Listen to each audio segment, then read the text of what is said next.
Welcome, everyone. Those of you who arrived early, I apologize for reminding you again to download the slides according to that.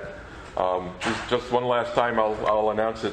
Send an email to suspenseotr@gmail.com. You'll get a vacation responder message with the links to download a PDF, or go to a special website that we've set up just for this particular topic. Much to our surprise, we didn't know that there was a title to this presentation. And then all of a sudden we go on the website and it's 13 notes about the Whistler. And having spent most of my life as a management consultant, I know, okay, somebody gives you a number, make the topics fit. It's okay. It doesn't have to be actually 13 topics. What we'll be doing here is going through basics of the series, how many different formats. This series has such an interesting history between the Pacific networks and other places where it was, and this very interesting Chicago series that it had. And Karl's research has uncovered a tremendous rift between Signal HFC and CBS that I was not aware of. He'll talk about the television, and then we're going to have some clips here and about. So I think you'll enjoy very, very much.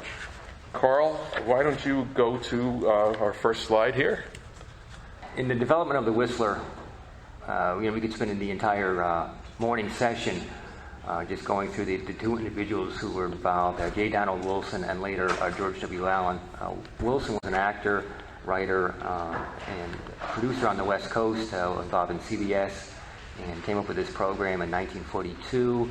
It's really not known, since there's no archives of either CBS out there or of Wilson himself, how he actually came up with this program, but we're sure he was influenced by The Schadow and The Witch's Tale and many other programs. He created this program for CBS on the West Coast in 1942, and was basically wrote, directed, and produced it for the first 2 years. In 1944, in the summer of 44, CBS hired George Allen from WCBS New York and moved him to Hollywood, and Allen took over the program, and as you've noticed on the slide, changed a little bit from the Whistler when he was more of a interaction to less involved with the program. The appeal of the Whistler, for those of you who may be not familiar with it, basically there's really three aspects that I've identified, but of course there's many, many more. The psychological aspects of the program, it was really not a who done it, but a why done it and a how done it. Also, it was one of the most effective programs because it was developed from the perspective of the perpetrator instead of law enforcement. Some of the other programs, Dr. Fu Manchu is probably the most well-known program, which came from the perspective of the villain. But the Whistler, we believe, is one of the most effective programs on radio for that. And of course, the twist endings, the O. Henry endings, are one of the hallmarks of the Whistler program. The program started on the West Coast as a sustaining program, and then picked up Signal Oil as a sponsor.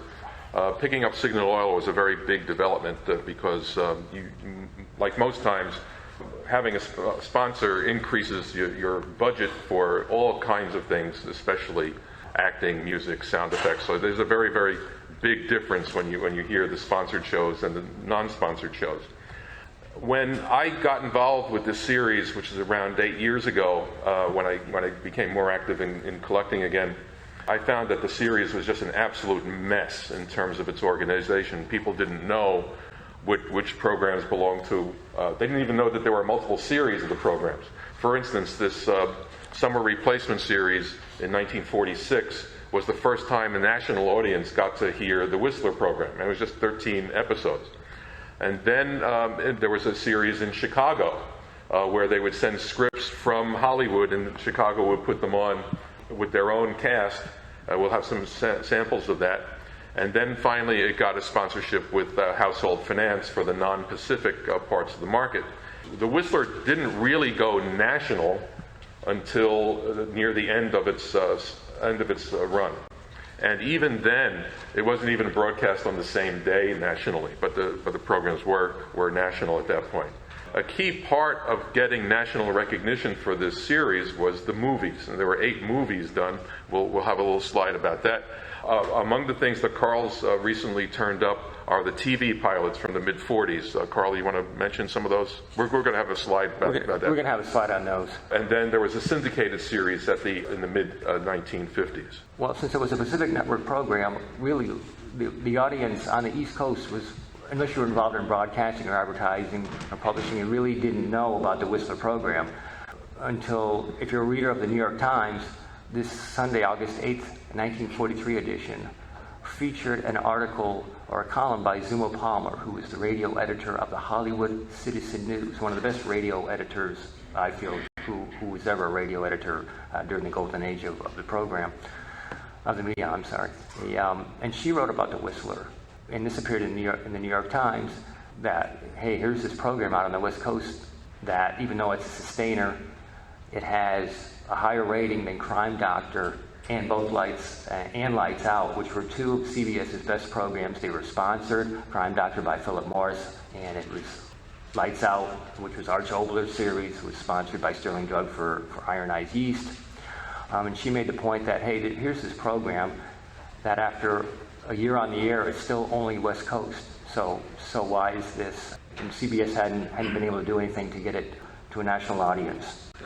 Most collectors don't realize how big Crime Doctor was. That was a huge program. If you look at the Hooper ratings at that time, it's always at the top, but there's very few of those circulating, so nobody today really knows about it. Right. The Crime Doctor was on the air for about 9 years. As Joe's mentioned, there's only about 2 or 3 audio recordings. All of the scripts are at the Library of Congress, and I've seen a lot of those scripts, and it's a great program that really nobody knows anything about. So perhaps on a future MANC we'll be talking about the Crime Doctor, but who knows. Tell us a little bit about the movies. In late 43, Columbia Pictures and CBS negotiated to bring to a national audience The Whistler is a B-series for Columbia. And if you're really interested in the movies, we encourage you to get Dan Van Ness's book, which does an excellent job. He outlines all of the Whistler movies that were produced from 1944 to 1948, and he's even ranked these. He says The Mysterious Intruder is the one who was the best. 2 radio scripts were adapted for the series. The first one, The Whistler from March of 44, and also The Voice of the Whistler. Other movies were original screenplays or adapted from pulp stories from Cornell Woolrich. And the films were distributed all over the U.S. Of course, the New York audience, the number one market, of course, was going to be a big deal for CBS and the Whistler and Columbia Pictures. And the reviews were actually remarkable. From the New York Post, Archer Winston indicates that, hey, this is something like The Shadow, but he's kind of confused because, The Shadow was, of course, from New York and a national program, but The Whistler was only on the West Coast and not a national radio program, but he mentions that. And he had a pretty positive review, as did his colleagues over at the various newspapers in New York, the Daily Mirror, Journal American, and also the Daily News. Most of these reviews emphasized the thrill aspect of the Whistler, and they also mentioned, most of them mentioned that, of course, it was based on the West Coast radio program. Again, West Coast, it had not made it to the East Coast, or actually east of the Rockies as yet. Now, everything builds off what was going on in the Pacific. The first episode was a month before Suspense hit the air in May of 42. It is in circulation. You'll find that these early episodes are quite different from when the program became established. We have some confusion as to when Signal actually started the program, because we can find ads that says Signal was sponsoring, but we can't find recordings where Signal ads are inside the program. So the first time that we hear a Signal Oil commercial, and it's an extremely bad commercial about getting your car lubricated, in mid-December 1943, but some of the ads a couple of months before saying the Signal Oil program, and that the only thing that I can think of is that they were buying ads before and after the program and claiming to be sponsoring it. The last time that we have a Signal Oil recording is from 1952, but Signal kept sponsoring the program through 1954. So I don't know what some of those recordings that we have between that period are. They might be AFRS programs that someone has edited all the AFRS stuff out. They could be parts of rebroadcasts that Audio Arts was syndicating the series in the 1970s. Somebody could have cleaned those up. But we can't find a Signal Oil commercial anytime after July 1952. The last circulating program we have was from September 1955, and then just 3 weeks later or 2 weeks later, the program had its final broadcast. Now, in researching this, I don't know if Karl's upset or not that I sent him this email. I asked him to list all the people who played the Whistler. That meant, oh, gee, I had to spend another half day in the library. But this particular one was a real problem for him to figure out, and this is the one we've identified. This one. We'll play it. Play the clip. I am the Whistler, and I know many things, for I walk by night. I know many strange tales hidden in the hearts of men and women who stepped into the shadows. Yes, I know the nameless terrors of which they dare not speak. Any takers on who that might be? Orson Welles? Nope. Nope. It's actually a gentleman named Robert Schopfer. Schopfer. He was one of the most obscure radio people I've located. There's not too much known about him. This is probably his biggest claim to fame, at least from an OTR perspective. He served in World War II, I'm not sure in what capacity, and when he returned to announcerships at various local stations, including KFAC in the Los Angeles area. He was the husband of actress Martha Wentworth. You may recognize her, as she was one of the major actresses on the West Coast, radio, TV, and films. But I haven't been able to find a whole bunch of material on Robert Schopfer, except that in Hollywood Reporter and Daily Variety mentioned that he was portraying the Whistler. And now CBS made a big deal all throughout the program to keep the identity of the Whistler a secret as a showmanship. But the trade in its infinite wisdom always tried to stick it to the networks and everybody, and would release names and try to educate us to see who, let people know who these people were. So again, it's not Bill Foreman or Marvin Miller or some of the others we'll discuss, but actually a gentleman named Robert Schopfer. Joe had mentioned the 1946 Summer Series was the first transcontinental series, east of the Rockies. After 4 years, CBS finally decided to put this so the entire audience, entire listening audience across the country could listen to the Whistler. It was a summer replacement for Jack Carson, ran 13 weeks. It wasn't sponsored. A lot of the references indicate that it was sponsored by Campbell's Soup, which had sponsored the Carson show. This is not correct. It was only on programs that were east of the Rockies, and only about 4 or 5 out of the 13 actually survived. That clip, the newspaper on the right, was publicity that was sent out to educate all the newspaper readers and the listeners who may not be familiar with the program. And it is interesting that some of the information included down at the bottom, it states that Marvin Miller, that's Marvin Miller, that was his name. He changed it at the end of 1944 to Miller. He actually was not the announcer for this particular series. It was Bob Moon and Frank Goss. So if you're out there listening to these programs in your collection, then you notice that you have a Whistler that's not dated or dated from 1946 that does not have Marvin Miller as the announcer. It could be one of these summer 1946 episodes. Now we have one that we don't know the identity of, right? Right. I am the Whistler, and I know many things, for I walk by night. Well, Sam, it took just 4 days to do it. You ought to be satisfied now with Helen and Jeff facing a murder charge. You tell yourself over and over, 10 times, 100 times, that it's right, that they committed murder in their minds, that they must suffer the consequences. It's midnight when you leave the cabin and walk down to the deserted road. 2 in the morning before a truck finally comes by and stops for you. Okay, this is from as the sites are on the slide, the July 24th episode, My Love Comes Home. Does anybody have any idea who this might be? Orson. No, not Orson, no. This is part of that summer series, so. Right, this is the part of the summer series that was broadcast from Hollywood. That was heard east of the Rockies on Wednesday nights. On Monday nights, the Whistler was still being broadcast for the Pacific stations by Signal Oil. I have no idea who this is. So It has a little Marvin Miller sound at the beginning. Not the main guy, that we all know, but one of the people that were played Johnny Dollar for a year or something. Edmund O'Brien or John Lund, maybe possibly. I'm not sure. It could be. I've sent this out to the Gaston brothers and people from Spareback, and we haven't been able to identify this person. George W. Allen mentioned that during the summer series, during the times that Bill Foreman was not the Whistler, that many different people were the Whistler. So we have no idea who this is right now.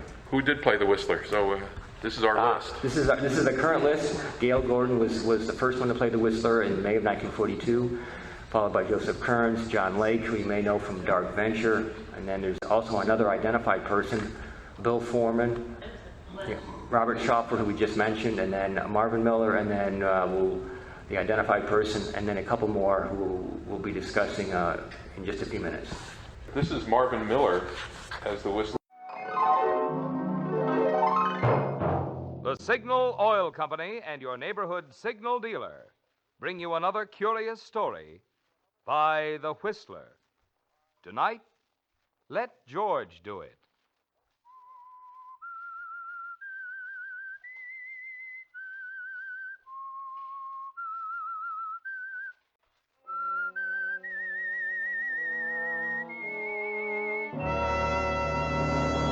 I am the Whistler, and I know many things, for I walk by night.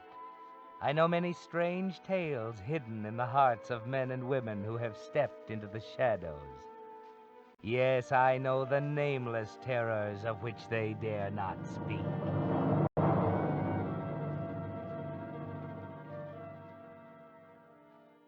I had always assumed that was someone else, but you tell me that Marvin Miller was just an outstanding actor, not really recognized as such. Yeah, Marvin Miller is one of the most, I think one of the best actors who's underrated, who's ever was in radio. Of course, most of us know him from the Million of the TV program, and unfortunately, a lot of his radio work has remained in obscurity. So we're here today to plug Marvin. So. Yeah. All right, and then we have this WBBM series. This has confused a whole bunch of collectors. Yeah, I got it right. Okay. You got this one. Exactly. In 1946, before that summer series, the replacement of the Carson Show, WBBM, along with the Peter Hand Brewery Company and its advertising agency, BBD&O, went to CBS on the West Coast and was able to negotiate to get the scripts, not only the scripts, but the musical score and cues for the Whistler series. And they presented this from WBBM from February 46 to February of 47. It was sponsored by Peter Hand. There was a live audience, and it starred Everett Clark. Now, Everett Clark is listed in many references as the Whistler of a national series, but he was only the Whistler of this local series of WBBM in Chicago that ran for about a year. The slide on the right comes from the National Radio Artists Directory, and if you notice down at the bottom, they listed the Social Security numbers of all of the acts. This is from 1944. It was definitely a different era back then, folks. And we blocked the number out, so none of you goes by a car today using that. Right. One of the sad things about Clark's life is that he was a very well-known dramatic coach and actor in the Chicago area, not only with radio but for theater and TV, and he was involved. That list of programs there is just a small sample of his wonderful work on radio. And unfortunately, in 1980, his life ended in a Whistler-esque way as he was murdered by one of his students in his studio. Yeah, it's a very sad situation, and it made national news. It was in every newspaper and on the TV news, and it was very, very sad and very ironic for one of the great radio actors. Yeah. Let's go to the next. We'll have it. Sure. This is a sample of what the WBBM series sounded like.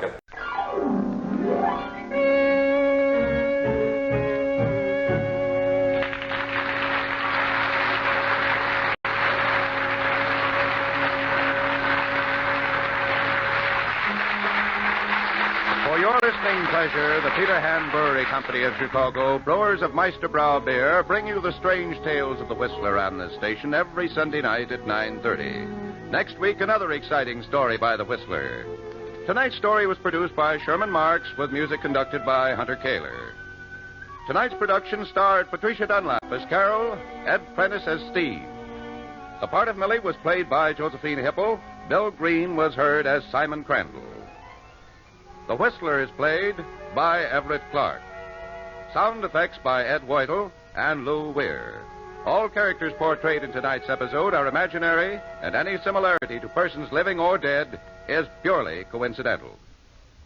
If you would like to be in the studio audience, address your request for free tickets to radio station WBBM, Department A, Wrigley Building, Chicago 11, Illinois. This is Bob Venables, reminding you that Meisterbrow means the master brew.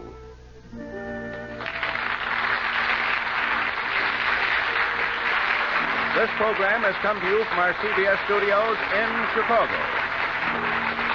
This is the WBBM Air Theater, Wrigley Building, Chicago. First of all, it's interesting because they mentioned Everett Clark as the Whistler. Right. So that's not done in any of the other series. Until 1951, when Bill Foreman was finally acknowledged, surprisingly, as the Whistler. What year was this? The Chicago series was from February 1946 through February of 1947, approximately 49 to 50 episodes. Yeah. Now, there's another episode from this particular series, but it's an AFRS recording. And unless you actually listen to the series, I'm still surprised. There are people who collect radio programs who listen to the programs. It's just astounds me. So this is how AFRS sometimes edited. So you got to be very careful with this stuff. This is a sample of the Pacific Network Open. It lasts about 20 seconds, and then you're going to hear how the AFRS recording is done with the Pacific Network Open, Bill Foreman, and then Everett Clark. So it takes a little while. They're using everything in it. And now the Whistler's strange story, The Trigger Man.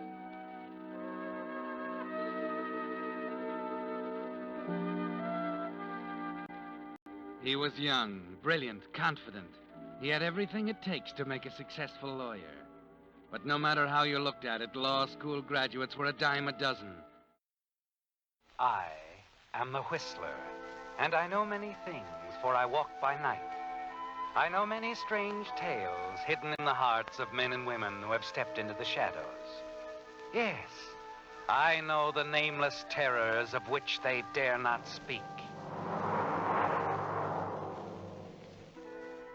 Tonight, the Trigger Man.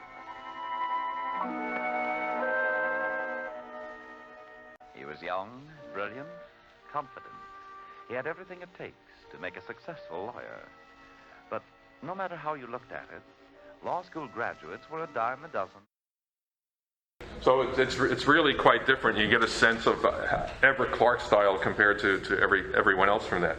But AFRS, when they would edit, if they had a standard opening and they were going to release this to their stations, they would use that standard opening, grab the bulk of the drama, and then put another patch at the end for a standard close. So this was quite a surprise when this was found about 4 or 5 years ago by an AFRS collector, Tom Wetston. I don't know if many of you are familiar with he's got a terrific website, AFRTS Archive. And if you want to learn more about AFRS and AFRTS, it's a great place to go.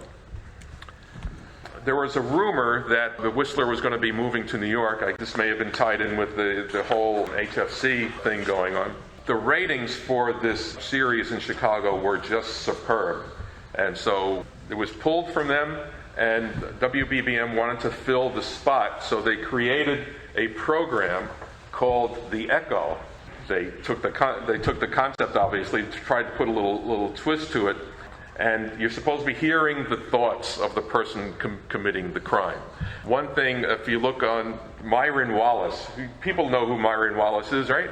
It's Mike Wallace, yes, exactly. Karl put me into service. We found the opening for the Echo, and he had me read it the other day. So please don't cringe. And this is through the miracle of the free software Audacity. You can no more escape the shadow of your deeds than you can escape the shadow of your voice. It didn't last long. Yeah, This show was about 4 months or so. About 3 or 4 months. Yeah. And the contract for WBBM stated that they could continue the program until the Whistler. CBS got a national sponsor for the Whistler, which took place in the early spring of 1947. HFC, Household Finance Corporation, came on board to sponsor the Whistler on all stations east of the Rockies.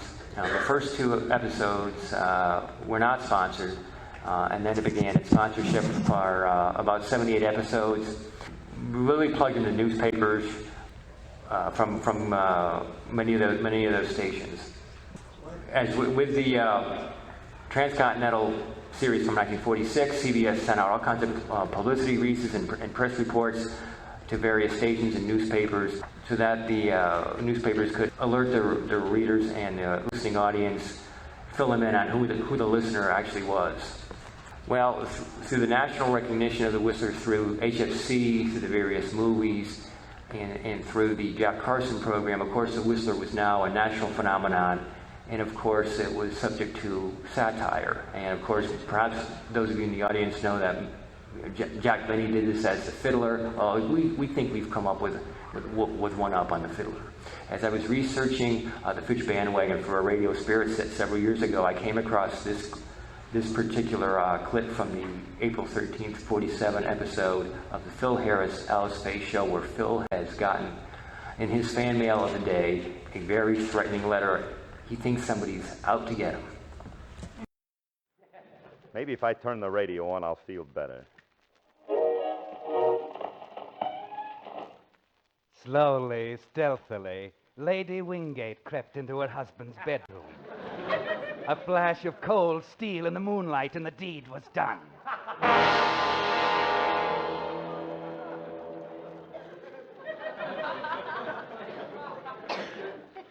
Gosh, what a program. With one swift blow, Lady Wingate had freed herself from the man she'd secretly despised for 6 long years. As she surveyed her work, her blood was frozen in an instant of terror, and she shrieked the dead man's name. Phil Harris.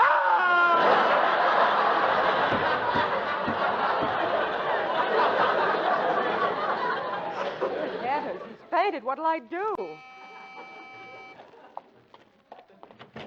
Hi, Alice. Oh, Frankie, come quick. He's there on the floor.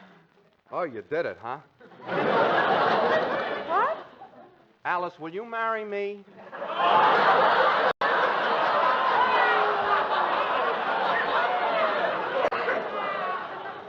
Frankie, Phil's fainted. Oh, Here, help me put him on the sofa here by the fire. okay. Not too close. It's pretty hot. Easy does it. There we are. I'll go get him a glass of water. Water?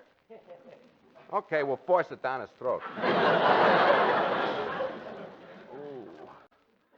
Bill Foreman as the Whistler on the Phil Harris program, of course. I'm sure they had a lot of fun coming up with this. A CBS character on an NBC program. I'm not sure which network would have been more upset. But you can tell that Bill Foreman's having so much fun as an outrageous Whistler on the Phil Harris program. So anyhow, for the first year, everything was hunky-dory with HFC and Signal and CBS until March of '48. The trade announced that there's a riff and that there's going to be 2 separate programs because the HFC folks or their ad agency or somebody involved with it, they were not happy with the way that the Whistler was being portrayed and the plots and the endings of the various programs, and so CBS decided to make 2 separate programs for the Whistler. There's basically the West Coast Signal Oil and the rest of the country for HFC. Excuse me, what is HFC? HFC stands for Household Finance Corporation. Right. These were very short-term loans, kind of like almost like payday loans, and people would pay like 2% per month to have them, so it's a very high interest rate. But it was for people wanting to borrow $50, $100, $250. Yeah, the firm is still around. I think it's under a different conglomerate, but part of HFC is still around with us. Yeah. So we have Bill Foreman and then Bill Johnstone was chosen as the new Whistler for the HFC, and a third Bill was also involved, Bill Robeson, who became the producer-director of the Whistler for this short-term HFC series. We are fortunate to have a duo, a extant audio of basically the same plot, the same theme for 2 episodes, the Signal Oil, May 5th, 48. I'm sorry, HFC, May 5th, 48, and Signal Oil for June 16th of 48. I've listed the different aspects of the plots. I'm not going to read all that, but again, it's going to be online for those. And this is one of the greatest differences that we've been able to find for the Whistler for the HFC versus the Signal Oil. One of the things I find interesting is even in the title, these 2 people couldn't even decide on what prepositions to use or what articles of speech to use. But they changed characters and they changed the ending. This combination of clips, first will be the HFC, and then we'll follow the Signal Oil. Are you Victor Karl? Yes. Homicide. Come with me.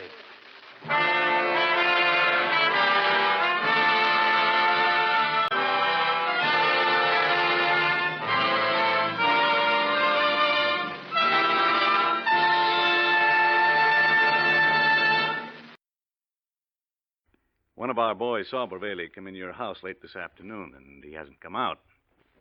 So, play it smart, huh? Call him out. We have orders to search your house and find him.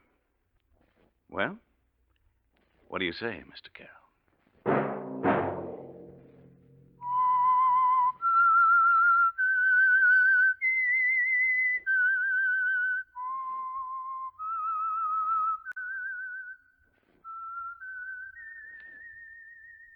Okay, the endings. Obviously, the difference in the endings, how Victor meets his demise. Victor meets his demise, and also we mentioned is the music. The HFC with Bill Robeson has music that's almost reminiscent of Suspense, where on the Signal Oil it continues with its kettle drum, other shoe dropping format. I don't know if HFC trusted their audience. I mean, first of all, they're skeptical people are going to pay off their loans. But secondly, I don't know if they trust them with making the conclusion of how it's going to end. So they ended with him being arrested and then the music. But the typical Whistler ending let you fill in the rest of the story. The person is trapped. They're not going to get out of it. You know what happens next. So I thought that was really quite a difference. Recently, a copy of The Great Zantini was found. And I was at Thousand Oaks to look through the scripts, and the one that was found stars Joe Kearns, but produced on the same exact day with Bill Robeson instead of with George Allen, was the same script with Frank Lovejoy and Jeanette Nolan. They were so separate at that time. It was really quite fascinating.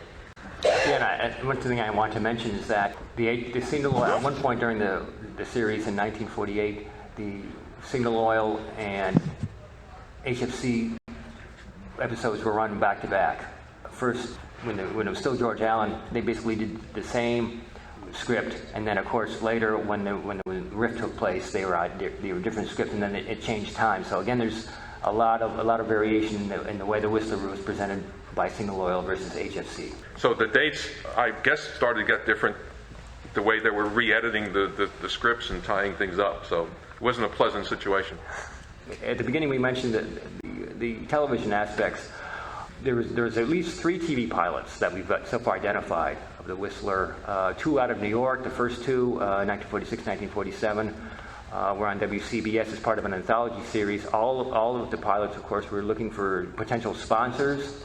Unfortunately, none. Even though these were well received by both the viewing audience and the critics, unfortunately it was not picked up. The first 2 from New York were live broadcasts, and what is interesting about the Chicago version is that with the live, they also used film. And unfortunately, these three don't exist. But we're searching for the video of each of these programs. And if you note down at the bottom, that variety clip, you know, TV was still new in the mid-40s, and a lot of the radio actors who had careers in the stage were really sought after and did much better jobs in those for TV than those who just went from the radio microphone in front of the TV camera, as noted by that variety critic. The Whistler did end up on television as a syndicated series in the mid-1950s, and you can find many of the episodes online on YouTube. I believe all of the scripts were reused from the radio series and adapted, but we can't verify all of the ones that we don't have because they made some title changes. Around 700 of anything produced on the West Coast exists, which is about 70% of them. This is a much different situation than Suspense, where we're still looking for basically 14 episodes. Only 3 of the Summer Replacement series, only 3 of the Chicago series, and only 6 of the HFC. So overall, about 2 out of 5 Whistler broadcasts are missing. And after the Signal sponsorship ends, a lot of the programs in people's collections are AFRS recordings, and I believe home recordings done by service people overseas that were sponsored by USAFI, which is an educational program of the armed services. So a lot of those are in very bad sound. So we're hoping that more and more AFRS recordings come out. Let me advise you of 3 new recordings this year. One's a home recording. We're going to have a clip of that. The Great Santini AFRS disc was found of the Joe Kearns version, and then a Mystery Playhouse of Till Death Do Us Part. Just a warning for collectors, Till Death Do Us Part was used 3 different times as a title. They are 3 totally different programs. Star Shadow was a home recording, and I'm hoping how bad this recording shows up here, because we found it on a reel that was somebody's really old collection, and we were able to clean it up, and this is how it turned out. Laurie Clayton was not only a great actress, she was a Broadway legend. Laurie Clayton was not only a great actress, she was a Broadway legend. So it's not really perfect for sure, but it is a lot better. And like a lot of home recordings, commercials are taken out because somebody had to flip the disc on their transcription, their little home transcription recorder. But that's out. I just want to make one quick question here. It states that the Star Shadow was starring Bill Johnstone, and of course it's kind of an inside joke because Bill Johnstone was the only actor to portray both the Shadow and the Whistler. So I think that's a very interesting choice of casting for this particular episode. And where are missing recordings going to come from? Well, we're hoping for more home recordings to show up. I think most everything from the network recordings are out. Everything we're going to find has been found. And we have to hope more and more of the AFRS and RTS discs show up. I'm part of a group where we're always looking for transcriptions on eBay and other places. That's where we found some of them, but there's a lot more to be found on this series. I know Karl has verified that there are some transcriptions at the Library of Congress, but they've got so many things, most of them are barely even cataloged there. There's a tremendous work that needs to be done. And I've also had a lot of luck recently with getting some real collections of collectors who were active in the early 1970s. I found some interesting versions of Suspense there, and not as much Whistler yet, so I'm hoping that improves. I just want to say one thing quickly about the Armed Forces collections at the Library of Congress. They have literally thousands of discs, and I'm just getting to work with the staff there.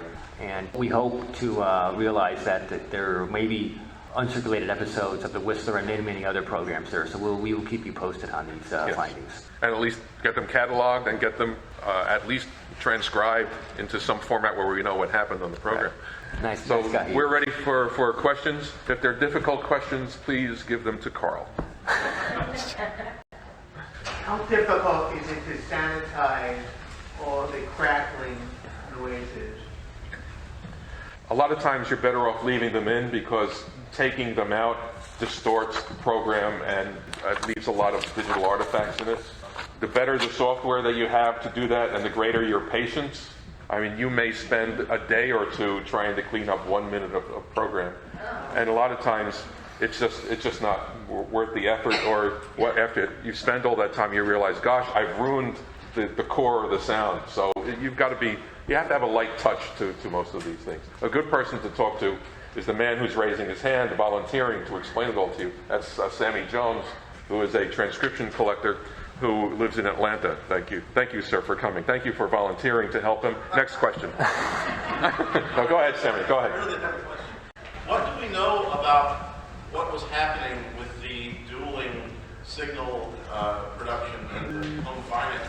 Were they being done out of the same production facility, or is it a case of one was coming from L.A. and one was Chicago or New York or whatever? Excellent question, Sammy. A script would be sent to Everett Tomlinson. At that point, he was the script editor for the Whistler. He would format the signal oil version, and then he would format the HFC version. And then those scripts would be sent to their respective production crews, George Allen for Signal Oil and Bill Robeson for HFC, different casts, different days, but it all came out of the KNX studios out of Hollywood. Looking at the Ray Santini slide, for the Joe Kearns version, it says story by Jackson Gillis and Robert, I can't read his other name. The HFC, it says story by, it was Robert Eisenbach and... Yeah, I think what happened in that particular case, somebody wrote the original story, right, and then it went into editing, and it got changed so much that they forgot to put the persons in. Right. So you often had two different writers building around or adapting a core story, and both of them should get credit as the person who hand wrote it in there. Right. The authors usually received credit. One of the credits for the Whistler was that producer, director, music director, and the author received credits. The script editor did not usually, and the cast did not receive credits until 1946. And then, of course, I mentioned earlier that Bill Foreman was finally acknowledged as a Whistler in November of 1951. So I've seen that you have a count of the shows that were made in parallel in the different locations. On the website, do you have a listing of the West Coast, the WBBM, and the HFC? The reason I'm asking is I can help look for some of these. Okay. And it would be nice to know what I'm looking for. Let me get the gist of his question in case not all of you heard it. We had the chart up that had the numbers of program. Maybe you want to go back to that and come back to this one. So the question is, how do we have logs of these programs so we know what they were? Yes, we have some of them because when we worked on them at the Cobalt Club in 2011, and then they became the Old Time Radio Researchers Certified Set. The documentation was in there, and then we gave them very specific episode numbers. So the ones from the summer series have SUM-46 in the file name, and on the household finance have HFC in the file name. These had never been organized in that particular way. Well, yes, we do have that. We do have partial logs for some of them. We don't have complete logs for those. So they have been, the ones we know of have been identified. Very often we've been able to find newspaper clippings associated with them, but for the others it's still very difficult. So any help in that would be, of course, greatly appreciated. Yeah, we can get you the logs. We'll send you the logs, Gordon, definitely. Okay, and that's kind of where I was going with the list of the ones that are missing. Yeah. Yeah, and in fact, go back to that slide that was up with the Whistler files. On that site, sometime next week or the week after, I'll have a list of all the programs that are in circulation for each of them. So I'm going to be building out this site over these next few weeks. So I'll have those kinds of resources for you. Yes? I noticed that in a lot of cases, that's not available anymore.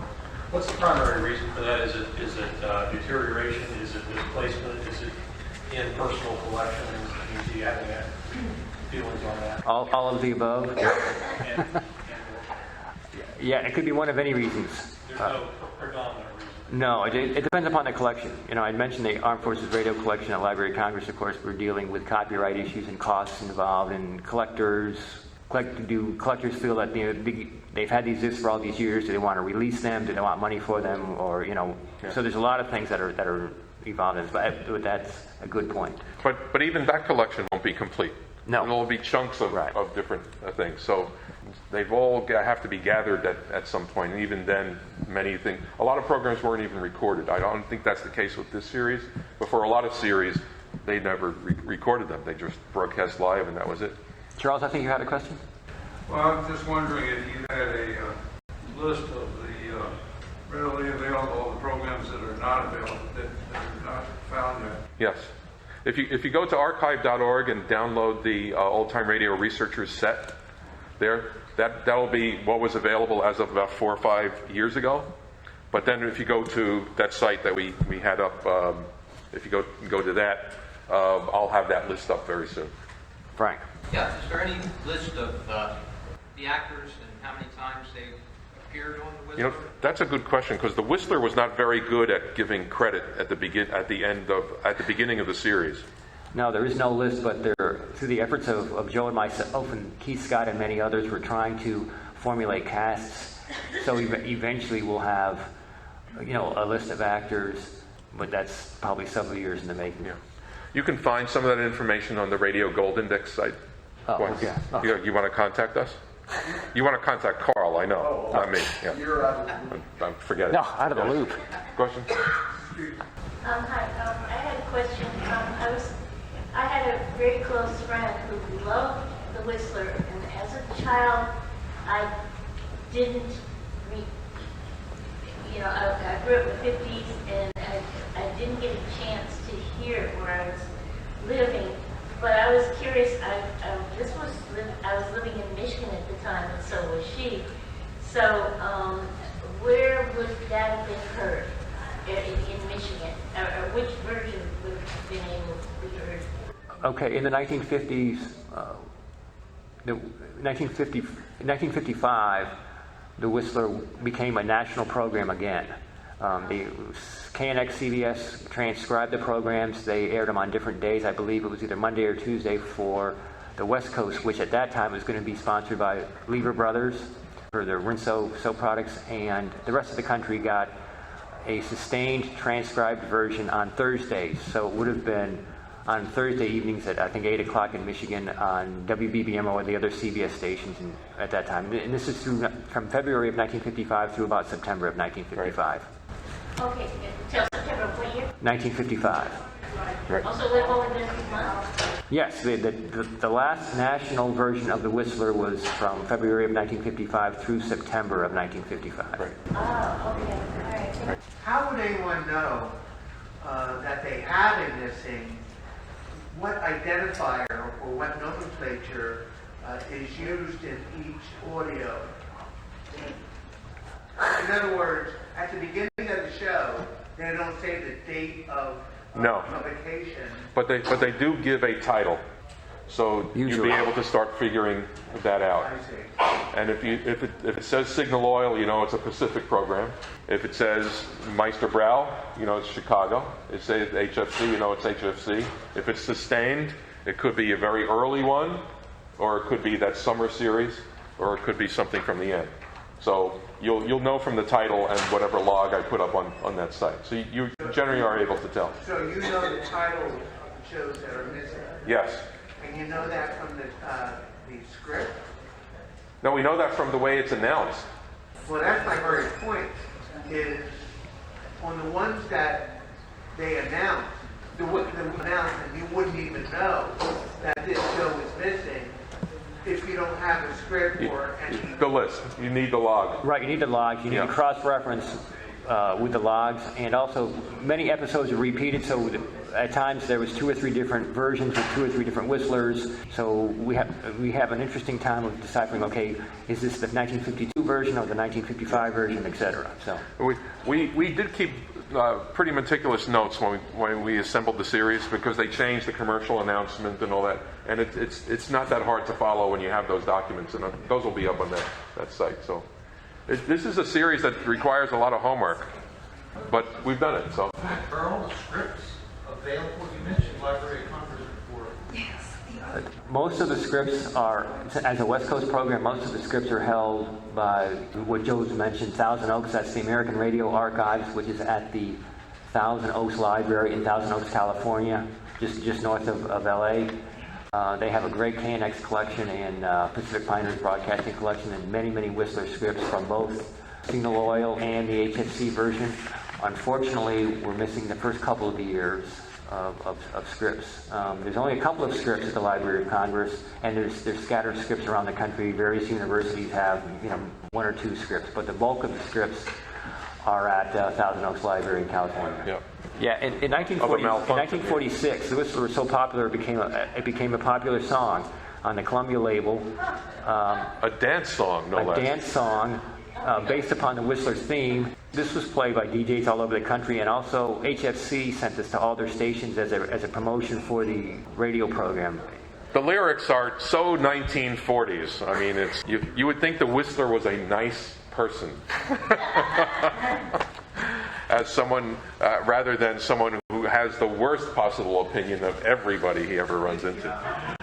So it's worth a listen. It's up on the site. So if you downloaded the slides, if you send an email to suspenseotr@gmail.com, you'll get that bounced back on the site that you go to. If you go to tinyurl.com/KarlJoe or whatever, you will be able to listen to the Modernaires sing The Whistler. And that's it. Great. Thank you very much.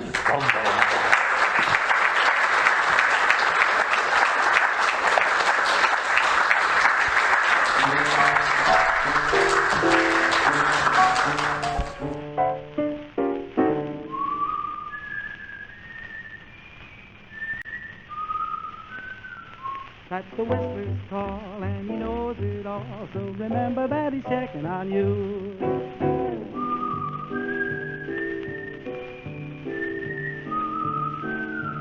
When the sins begin, that's when he drops in, and so look out for him whatever you do. Oh, he knows about him, and he knows about her, and he knows about this and that. Every big guy in the FBI says he never whistles through his hat.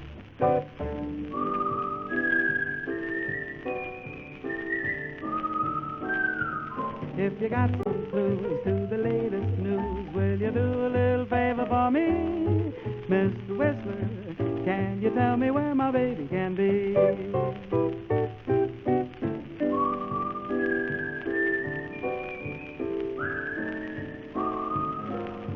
That's the Whistler, that's his call, so remember that he's checking on you.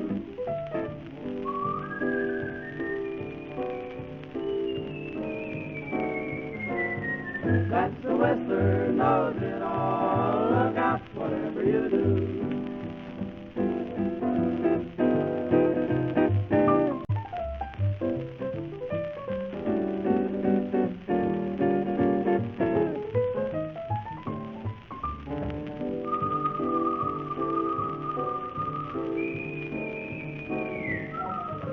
Mr. Whistler, what's your fee to tell me where my baby can be? Oh, he knows about him and he knows about her, knows about this, knows about that. Every big guy in the FBI says he never whistles through his hat.